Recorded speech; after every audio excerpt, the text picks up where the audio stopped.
Hello everyone, welcome back the brain builder book. तो कैसे हैं आप सब? उम्मीद करता हूं कि आप सब ठीक होंगे। फ्रेंड्स, आज की ये वीडियो काफ़ी ज़्यादा इंपॉर्टेंट रहने वाली है उन एस्पिरेंट्स के लिए, उन कैंडिडेट्स के लिए जो रेलवे के एग्ज़ाम के लिए प्रिपरेशन कर रहे हैं।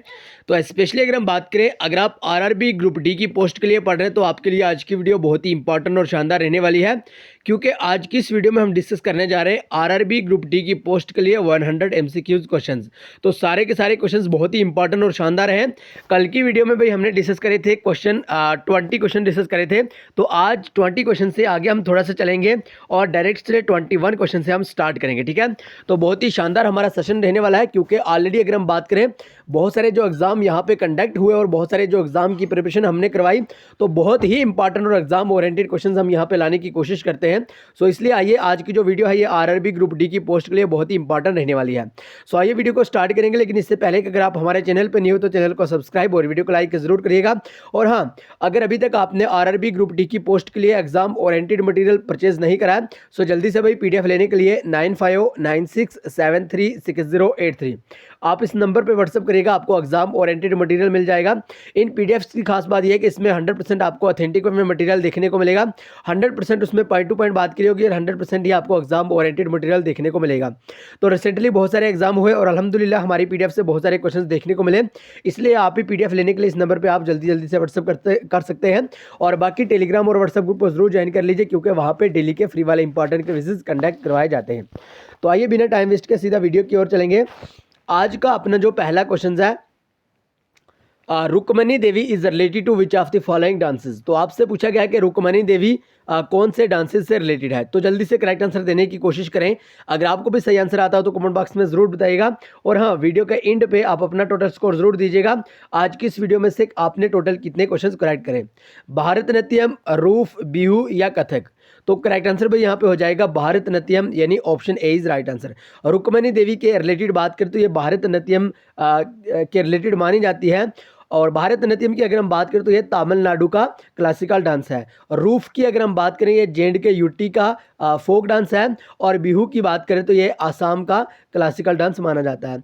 कथक की अगर हम बात करें तो ये उत्तर प्रदेश का क्लासिकल डांस माना जाता है। जो भी पॉइंट्स यहाँ पे हम रीड कर लिखेंगे वो सारे के सारे आपको रीड करने होंगे, अच्छे बढ़िया शानदार तरीके से समझने होंगे।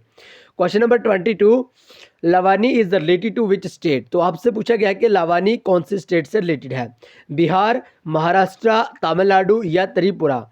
तो करेक्ट आंसर यहाँ पे हो जाएगा महाराष्ट्र, यानी option B is right answer. ठीक है, लवानी की अगर हम बात करें तो ये महाराष्ट्र से रिलेटेड है। Next question, question number 23, Mana pass are located in which state. So जल्दी से बताइएगा भाई, माना पास कौन सी स्टेट में लोकेटेड है, जम्मू एंड कश्मीर, लद्दाख, सिक्किम या उत्तराखंड। तो करेक्ट आंसर यहाँ पे हो जाएगा उत्तराखंड, यानी option D is right answer. देखिए, हमारी पीडीएफ की अगर हम बात करें उसमें 100% आपको एक्सपेक्टेड क्वेश्चंस देखने को मिलते हैं। अगर हम बात करें सुपरवाइजर के एग्जाम से हमने अपने जो इस चैनल को स्टार्ट करा था और एक साल के अंदर, ठीक है जी, आज बिल्कुल हमारे चैनल को एक साल कंप्लीट हो चुका है, क्योंकि हमने 18 फरवरी 2024 को स्टार्ट करा था और भाई आज है 18 फरवरी 2025। ठीक है, तो ज़रूर ध्यान में रखिएगा, एक साल के अंदर हमारे इस चैनल पे 33,000 सब्सक्राइबर कंप्लीट हो चुके हैं। और अगर हम बात करिए सिर्फ आपकी हमारी मेहनत और अगर हम बात करें आपकी सपोर्ट की वजह से हुआ। और इसकी खास बात यह है कि आप कैंडिडेट जो चाहते थे वही हमने प्रोवाइड करा, जो एग्जामिनर चाहता था वही हमने यहाँ पे पढ़ाया, और इसकी मेन पॉजिटिव पॉइंट यही है। ठीक है, इसलिए आप यहाँ से आइडिया लगा सकते हैं कि भाई एक अकेला, यानी हम केवल एक ऐसे टीचर हैं जो 3-4 एग्जाम की यहाँ पे प्रिपरेशन करवा रहे हैं। ओके, डेली के 4-4 5-5 लेक्चर अपलोड कर रहे हैं। और हमारी पीडीएफ से अगर हम बात करें खास करके यूँ है कि 75 प्लस जो क्वेश्चन हैं वो देखने को मिल रहे हैं। ठीक है, आपने देखा होगा, लाइक एसएससी की अगर हम बात करें, टीए की बात करें या सुपरवाइजर जेकेपी की बात करें, तो बहुत ही मेहनत के साथ हम यहाँ पे आपको पढ़ाते हैं। बहरहाल आप भी अच्छे बढ़िया शानदार तरीके से पढ़िएगा। लिफू lake are located in which of the following states.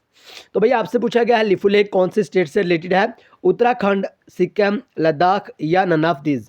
तो करेक्ट आंसर यहाँ पे हो जाएगा उत्तराखंड, यानी option A is right answer. ठीक है, नेक्स्ट क्वेश्चन की बात करें, question number 25, Yakshagana is a famous dance of which state. So जल्दी से बताइएगा भाई, यक्षगान कौन से स्टेट का फेमस अपना फोक डांस माना जाता है, तमिलनाडु, कर्नाटका, उत्तर प्रदेश या केरला। तो करेक्ट आंसर यहाँ पे हो जाएगा कर्नाटका, यानी option B is right answer. Karnataka के रिलेटेड आपको ध्यान में रखना होगा, कर्नाटका मेज के मामले में सबसे हाईएस्ट सबसे लार्जेस्ट स्टेट मानी जाती है, और साथ ही साथ कॉफ़ी की प्रोड्यूसिंग भी यहाँ पे सबसे ज़्यादा करी जाती है। ये आपको यहाँ पे ध्यान में रखना होगा। Next question number 26, Onam festival is related to which state. तो आपसे पूछा गया है कि ओनम फेस्टिवल कौन से स्टेट से रिलेटेड है। जल्दी से करेक्ट आंसर देने की कोशिश करें। अगर आपको भी सही आंसर आता हो तो कमेंट बॉक्स में जरूर बताइएगा। मध्य प्रदेश, केरला, तमिलनाडु या बिहार। तो करेक्ट आंसर यहाँ पे हो जाएगा option B, that is Kerala. ठीक है, अगर हम बात करें ओनम फेस्टिवल की, तो ये एक ऐसा फेस्टिवल है जो केरला में ये करा जाता है, सेलिब्रेट करा जाता है। केरला की अगर हम बात करें तो भाई कथकली, ठीक है, कथकली जो कि क्लासिकल डांस है केरला का, और साथ ही साथ अगर हम बात करें मोहिनीअट्टम, ठीक है, मोहिनीअट्टम भी क्या है भाई, ये क्लासिकल डांस है केरला के। ये दोनों के दोनों आपको जरूर ध्यान में रहने चाहिए, क्योंकि काफ़ी बार पूछे जाते हैं। अगर हम बात करें आरआरबी ग्रुप डी की पोस्ट के लिए, ये बहुत ही इंपॉर्टेंट क्वेश्चन है। Who built Banihal cart road. तो आपसे पूछा गया कि बनिहाल कार्ट रोड किनके द्वारा बिल्ट करी गई, गुलाब सिंह, रणबीर सिंह, प्रताप सिंह या हरि सिंह। तो करेक्ट आंसर यहाँ पे हो जाएगा option C, that is Pratap Singh. तो महाराजा प्रताप सिंह की बात करें, इन्हीं के द्वारा बनिहाल कार्ट रोड बनाएगी, जो कि कहाँ पे है भाई, जम्मू एंड कश्मीर यूटी में है। ठीक है, अगर हम बात करें, इन्हीं के द्वारा भाई बेगर सिस्टम जम्मू एंड कश्मीर में एबोलिश करा गया, और जो मोहरा पावर प्रोजेक्ट है, ठीक है, ये भी यहीं पे स्टार्ट करेगा। ठीक है, ये आप जरूर ध्यान में रखिएगा, और जल्दी से कमेंट बॉक्स में बताइएगा मोहरा पावर प्रोजेक्ट कौन से रिवर के ऊपर है। ठीक है, और अगर हम बात करें सियालकोट से जम्मू रेलवे लाइन भी इन्हीं के द्वारा ये बिल्ड करी गई, स्टार्ट करी गई। और जो रघुनाथ टेम्पल है, important temple Jammu and Kashmir UT में, तो ये महाराजा रणबीर सिंह के द्वारा बिल्ड करा गया। ठीक है, नेक्स्ट क्वेश्चन नंबर 28 क्वेश्चन की अगर हम बात करें, which state UT is the host the Khelo India winter game 2023। तो भाई कौन सी स्टेट या यूटी के द्वारा खेलो इंडिया विंटर गेम 2023 वाली स्टार्ट करी गई, सिक्किम, अरुणाचल प्रदेश, नागालैंड या जम्मू एंड कश्मीर। तो करेक्ट आंसर हो जाएगा option D, that is option D is right answer, यानी जम्मू एंड कश्मीर। तो यहाँ पे आंसर भी विजिबल है, डोंट वरी, कोई मसला नहीं। लेकिन फिलहाल के लिए याद रखिएगा, जो खेलो इंडिया विंटर गेम थी 2023 वाली, वो भाई गुलमर्ग टोन में ये हेल्ड करी गई थी। ठीक है, जो कि जम्मू एंड कश्मीर का है, और ये 23 फरवरी ये फरवरी 2023 में हेल्ड करी गई थी। Next question number 29, Dihang pass is located in dash state in India. So जल्दी से बताइएगा, दिहांग पास इंडिया की कौन से स्टेट में लोकेटेड है, नागालैंड, सिक्किम, अरुणाचल प्रदेश या पंजाब। तो करेक्ट आंसर हो जाएगा यहाँ पे option C, that is Arunachal Pradesh. ठीक है, अरुणाचल प्रदेश में दिहांग पास लोकेटेड है।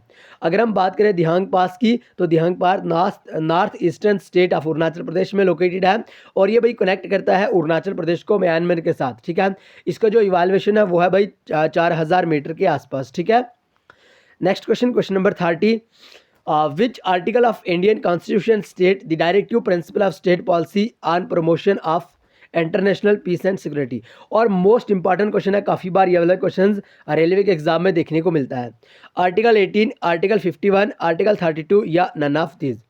तो भाई करेक्ट आंसर यहाँ पे हो जाएगा option B, that is article 51। ठीक है जी, यहाँ पे कहीं ना कहीं हमें कन्फ्यूजन है, सो इसको हम जल्दी से कमेंट बॉक्स में लिख देंगे। अगर आपको इसका करेक्ट आंसर हो तो जल्दी से बता दीजिए। Okay, question number 31, the Gandhi Irwin pact was associated to which of the following movement of India. तो जल्दी से बताएगा, जो गांधी इरविन पैक्ट हुआ था वो भाई कौन सी मूवमेंट के साथ एसोसिएट करता है, royal act, civil disobedience movement, non cooperation movement या नन ऑफ दिस। तो करेक्ट आंसर यहाँ पे हो जाएगा सिविल डिसोबीडियंस मूवमेंट, यानी option B is right answer. जरूर आप ध्यान में रखिएगा। एंड अगर हम गांधी इरविन पैक्ट के बारे में बात करें, तो भाई ये एक ऐसा पैक्ट है, ये एक ऐसा एग्रीमेंट था जो साइन करा गया महात्मा गांधी और लॉर्ड इरविन के दरमियान। ठीक है, और अगर हम इस पैक्ट की बात करें, ये 5 मार्च 1931 को साइन करा गया। और नॉन कोऑपरेशन मूवमेंट की बात करें तो ये पहली मास पॉलिटिकल मूवमेंट मानी जाती है, जिसको लीड करा था गांधी जी के द्वारा। और अगर हम नॉन कोऑपरेशन मूवमेंट की बात करें, ये 1920 में स्टार्ट करी गई। और अगर हम बात करें, इसका जो मेन गोल था वो था the attainment of Swaraj. Okay, और रॉयल एक्ट की अगर हम बात करें तो ये 6 फरवरी 1919 को पास करा गया। ठीक है, गांधी जी की अगर हम बात करें, गांधी जी ने रॉयल एक्ट को ब्लैक एक्ट के नाम से करार दिया। और ये वाले क्वेश्चंस पूछे जाते हैं भाई, आपको इनको इग्नोर करना है, कर लीजिए, कोई मसला नहीं। लेकिन जब आप एग्जाम हॉल में जाओगे, उस टाइम आपको अपने रूहानी सर की याद आएगी कि रूहानी सर ने कहा था कि एक्सपेक्टेड और एग्जाम ओरिएंटेड, और हमने अच्छे से नहीं पढ़ा था। इसलिए याद रख लीजिए भाई। अगर हम बात करें यहाँ पे रोलाट एक्ट की अगर हम बात करें तो ये गांधी जी के द्वारा अगर हम बात करें कहा गया था कि ये एक ब्लैक एक्ट है, ठीक है। और अगर हम बात करें लॉर्ड चिल्मसफोर्ड जो कि ब्रिटिश वाइसराय थे रॉयल एक्ट के टाइम में, ठीक है, ये भी पूछे जाते हैं भी क्वेश्चन। क्विट इंडिया रेजोल्यूशन था जो वो पास हुआ था 8 अगस्त 1942 को। और अगर हम बात करें जो क्रिप्स मिशन था उसका जो मेन कारण था फेलियर का वो था भाई immediate cause of quit Indian movement, ठीक है। ये कुछ इंपॉर्टेंट पॉइंट्स है जो कि आपको ध्यान में रखने होंगे, क्योंकि हम चाहते हैं कि जो भी क्वेश्चन डिस्कस करा जाए साथ साथ उसके जो एक्सपेक्टेड और एग्जाम ओरिएंटेड पॉइंट्स हो वो भी साथ साथ लिखे जाए, okay. Lonar lake is situated in this state of, so जल्दी से बताइएगा भाई लूनर लेक कौन से स्टेट में लोकेटेड है, महाराष्ट्र, वेस्ट बंगाल, तेलंगाना या उड़ीसा। तो करेक्ट आंसर यहाँ पे हो जाएगा महाराष्ट्र, यानी option A is right answer, okay. याद रखिएगा लूनर लेक महाराष्ट्र में है। और अगर हम बात करें लार्जेस्ट फ्रेश वाटर लेक है जो वो जम्मू एंड कश्मीर यूटी में है। और जो लार्जेस्ट सैलाइन वाटर लेक मानी जाती है चिल्का लेक है वो, और वो है भाई उड़ीसा में, ठीक है। हाईएस्ट लेक है अपनी चोलामू लेक सिक्किम में है। और अगर हम बात करें लार्जेस्ट आर्टिफिशियल लेक है भाई गोविंद बाला पंट सागर लेक, और ये उत्तर प्रदेश में है। Largest inland saline water lake की बात करें तो ये सांबर लेक है और ये राजस्थान में है, ठीक है। ये कुछ इंपॉर्टेंट लेक्स हैं जो कि आपको जरूर ध्यान में रखनी होंगी। हम वही क्वेश्चन यहाँ पे लाते हैं जो एक्सपेक्टेड होता है, एग्जाम ओरिएंटेड होता है, ओके। क्वेश्चन नंबर 33 को डिस्कस करने से पहले अगर अभी तक आपने भाई exam oriented PDF material RRB group D की पोस्ट के लिए नहीं लिया है, सो जल्दी से आप इस नंबर पर व्हाट्सएप करके ले सकते हैं, ओके। नेक्स्ट क्वेश्चन की बात करें, question number 33, which of the following dam is located इन कर्नाटका। तो जल्दी से बताइएगा भाई कौन सी डैम दिए गए ऑप्शंस के अकॉर्डिंग कर्नाटका में है, तुंगभद्रा डैम, गांधी सागर डैम, सैरी सेलियम डैम या नन ऑफ दीज। तो करेक्ट आंसर यहाँ पे हो जाएगा option A, that is Tungabhadra dam. तो तुंगभद्रा डैम तुंगभद्रा रिवर के ऊपर है कर्नाटका स्टेट में, ठीक है। अगर हम बात करें तुंगभद्रा डैम की तो ये भाई तुंगभद्रा रिवर के ऊपर कर्नाटका में है। और अगर हम बात करें कर्नाटका में 5 नेशनल पार्क हैं और 23 वाइल्ड लाइफ सेंचुरीज है, ठीक है। कर्नाटका की कैपिटल बेंगलुरु में है और ऑफिशियल लैंग्वेज कन्नाडा है, ठीक है। अगर हम बात करें सैरी सेलियम डैम की, ये भाई आंध्र प्रदेश में लोकेटेड है, ठीक है। Question number 34, in which state is Ranthambore national park located. तो जल्दी से बताइएगा रैंथमबोर नेशनल पार्क कौन सी स्टेट में लोकेटेड है, हिमाचल प्रदेश, राजस्थान, पंजाब या उड़ीसा। तो करेक्ट आंसर हो जाएगा यहाँ पे option B, that is Rajasthan, ठीक है। राजस्थान की बात करें तो राजस्थान में ही रणथंभौर नेशनल पार्क लोकेटेड है, ठीक है। राजस्थान की बात करें तो रणथंभौर नेशनल पार्क के साथ साथ अगर हम बात करें ये नॉर्थ इंडिया की नेशनल पार्क मानी जाती है। और अगर हम बात करें इस नेशनल पार्क का जो एरिया है वो ऑलमोस्ट 352 स्क्वायर किलोमीटर रहता है। Question number 35, who is known as the John kids of Kashmir. तो जॉन किड्स ऑफ कश्मीर किन्हें माना गया है, रसूल मीर, हब्बा खातून, महमूद गामी या नन ऑफ दीज। तो करेक्ट आंसर हो जाएगा रसूल मीर, यानी option A is right answer, ठीक है। कुछ इंपॉर्टेंट पॉइंट्स हैं लेकिन ये ऑलरेडी हमने कल की वीडियो में डिस्कस करें, इसलिए हम यहाँ पे टाइम वेस्ट नहीं करेंगे। आपने वो सेशन देखा है तो देख लीजिए, नहीं देखा है सॉरी सेशन देखा है तो अच्छी बात है, नहीं देखा है तो जाके देख लीजिए क्योंकि बहुत ही इंपॉर्टेंट सेशन है। Question number 36, who wrote the book name तख्ते हसन, ठीक है। सो जल्दी से बताइएगा तख्ते हसन के राइटर कौन है, पीर हसन शाह, मलिक हैदर कलहन या नन ऑफ दीज। तो करेक्ट आंसर यहाँ पे हो जाएगा option A, that is Malik ये अपना पीर हसन, ठीक है। याद रखिएगा पीर हसन के द्वारा ही ये बुक लिखी गई है। कुछ इंपॉर्टेंट बुक्स हैं जो कि जम्मू एंड कश्मीर के रिलेटेड है, valley of Kashmir sir Walter Lawrence के द्वारा लिखी गई, लैंड ऑफ लामिस अलेक्जेंडर चिनुगम, रायतरंगनी कलहन और वक़ौत कश्मीर ख्वाजा महमूद के द्वारा, ओके। कारकोटा डायनेस्टी के फाउंडर कौन है, ये यहाँ पे पूछा गया है, दुर्लभ वर्धना, ललित आदित्य, हर्षा या नन ऑफ दीज। तो करेक्ट आंसर हो जाएगा यहाँ पे भाई ऑप्शन ए, दैट इज दुर्लभ वर्धना, ओके। ये आपको जरूर ध्यान में रखना होगा। अगर हम मौर्य इंपायर की बात करें तो अशोका फाउंडर हैं, कशुन डायनेस्टी के अपने कनिष्का है, गोनंदा डायनेस्टी के मेगावर्ना, कारकोटा डायनेस्टी दुर्लभ वर्धना, उत्पला डायनेस्टी अवंती वर्मन, गुप्ता डायनेस्टी परवा गुप्ता, लाहौरा डायनेस्टी संग्राम राज, देवा डायनेस्टी संग्राम देव, शाहमीर डायनेस्टी शमसुद्दीन जिसको हम शाहमीर के नाम से भी जानते हैं, चक डायनेस्टी गाजी चक, मुगल डायनेस्टी की बात करें तो अकबर लेकिन कश्मीर, अफगान रूल की बात करें अहमद शाह अब्दाली और सिख रूल की बात करें तो Maharaja Ranjit Singh. Question number 38, which of the following received the geographical indication tag 2023, Kashmiri saffron, Adilabad Dokra, Sulai honey या नन ऑफ दीज। तो करेक्ट आंसर हो जाएगा सुलाई हनी, यानी option C is right answer, ठीक है। क्वेश्चन नंबर नेक्स्ट को डिस्कस करने से पहले कुछ इंपॉर्टेंट यहाँ पे जीआई टैग दिए गए हैं जो 2023 वाले, बसोली पेंटिंग जो कि जम्मू एंड कश्मीर के कठुआ से रिलेटेड है, भद्रवाही राजमा जम्मू एंड कश्मीर डोडा से, सुलाई हनी जम्मू एंड कश्मीर रामबन से, बसोली पेंटिंग काठुआ से, कलाड़ी उधमपुर से, चिकरी वुडक्राफ्ट राजौरी, अनारदाना रामबन और मश्क भटजी राइस अनंतनाग से रिलेटेड है। Question number 39, who is regarded the Kashmir first historian? Hiuen Tsang, Lalit Aditya, Pandit Kalhana या नन ऑफ दिस। चाहे एसएससी का एग्जाम हो या रेलवे का, ये वाला क्वेश्चन पूछा जाता है, ठीक है। तो करेक्ट आंसर हो जाएगा option C, that is Pandit Kalhan. Okay, और अगर हम बात करें पंडित कल्हण के द्वारा रायतरंगिणी जो एक बुक है वो लिखी गई है, संस्कृत लैंग्वेज में लिखी गई है, 1148 से 50 तक लिखी गई है और ये जैसिमा के टाइम में लिखी गई है। ट्रांसलेट करा इसको पर्शियन में मुला अहमद के द्वारा ज़ैनुल आबिदीन के टाइम, हिंदी में ट्रांसलेट करा गोपी कृष्ण शास्त्री के द्वारा, उर्दू में ट्रांसलेट करा थरूर आचार्य ये अपने शाह के द्वारा, ठीक है। और इंग्लिश की बात करें तो यूरल स्टेन के द्वारा ये ट्रांसलेट करी गई बुक जिसका नाम रायतरंगिणी है। Question number 40, which article of the Indian constitution guarantee equality before law and equal protection of law? तो आपसे पूछा गया है कि जल्दी से बताएगा इक्वलिटी बिफोर लॉ और इक्वल प्रोटेक्शन ऑफ लॉ कौन से आर्टिकल से रिलेटेड है? आर्टिकल 14, आर्टिकल 15, आर्टिकल 18 या आर्टिकल 17? तो बड़ा सिंपल सा क्वेश्चन है, आर्टिकल 14 यानी आर्टिकल 14 यहाँ पे करेक्ट आंसर हो जाएगा। अगर हम बात करें आर्टिकल 14 की, इसमें इक्वलिटी बिफोर लॉ के रिलेटेड बात करी गई। आर्टिकल 15 में प्रोहिबिशन ऑफ डिस्क्रिमिनेशन, आर्टिकल 16 में इक्वलिटी ऑफ अपॉर्चुनिटी, आर्टिकल 17 में एबोलिशन ऑफ अनटचेबिलिटी और आर्टिकल 18 में एबोलिशन ऑफ टाइटल के रिलेटेड बात करी गई। आज की इस वीडियो में हमने 20 क्वेश्चन डिस्कस करे, तो जरूर बाकी के जो भी सेशन है यहाँ पे हमने ऑलरेडी इस पे पीडीएफ क्रिएट करी हुई है। बहुत ही शानदार और बेहतरीन से क्वेश्चंस यहाँ पे हमने क्रिएट करे हुए हैं सारे के सारे। ये सारे के सारे क्वेश्चंस की पीडीएफ लेने के लिए आप हमें व्हाट्सअप जरूर करिएगा। हमारा कॉन्टैक्ट नंबर है 9596736083। इस नंबर पे आप जरूर व्हाट्सअप करिएगा। आपको कुछ एग्जाम ओरिएंटेड और expected material RRB group D की पोस्ट और आरपीएफ कांस्टेबल के रिलेटेड मिल जाएगा, ठीक है। बाकी आरआरबी ग्रुप डी की पोस्ट की अगर हम बात करें, जल्दी से आप अप्लाई कर लीजिए।